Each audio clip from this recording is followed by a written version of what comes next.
Chers auditeurs, dans ce nouvel épisode, nous allons parler de la cession des salles de CrossFit et des leviers de valeur, des risques et de la stratégie à mettre en place pour 2026 et au-delà.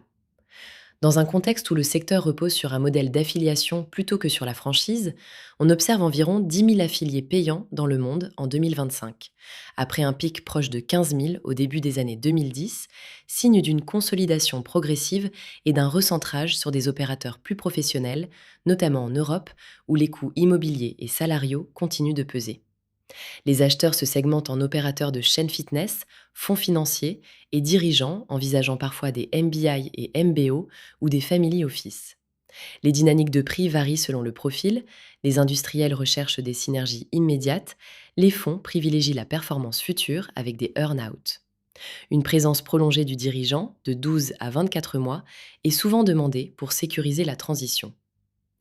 En matière de valeur, les multiples observés oscillent entre EV/EBITDA 5 à 8 fois et EV/CA 1 à 2 fois, fortement dépendant de la récurrence et de la stabilité du réseau.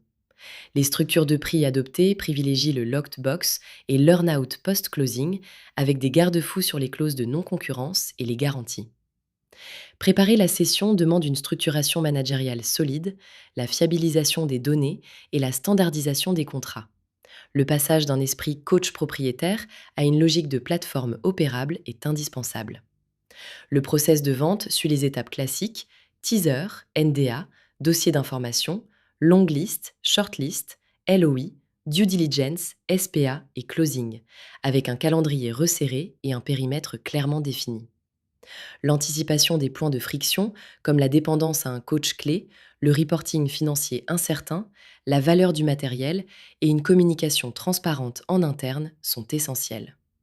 Enfin, les axes de valorisation incluent la fidélisation des membres, la qualité des données et la digitalisation des process. Les scénarios technologiques, géopolitiques et macro-sociétals influencent l'attractivité et les marges. À horizon 2029, le secteur devrait continuer à se consolider et se professionnaliser, les acheteurs privilégiant des réseaux stables avec une gouvernance claire et une forte récurrence. Pour viser le haut de la fourchette, le cédant doit démontrer la scalability, la fidélisation et une forte solidité managériale, tout en préservant la culture communautaire et la qualité du coaching. Partagez vos retours, abonnez-vous et contactez-nous pour échanger sur votre projet de cession.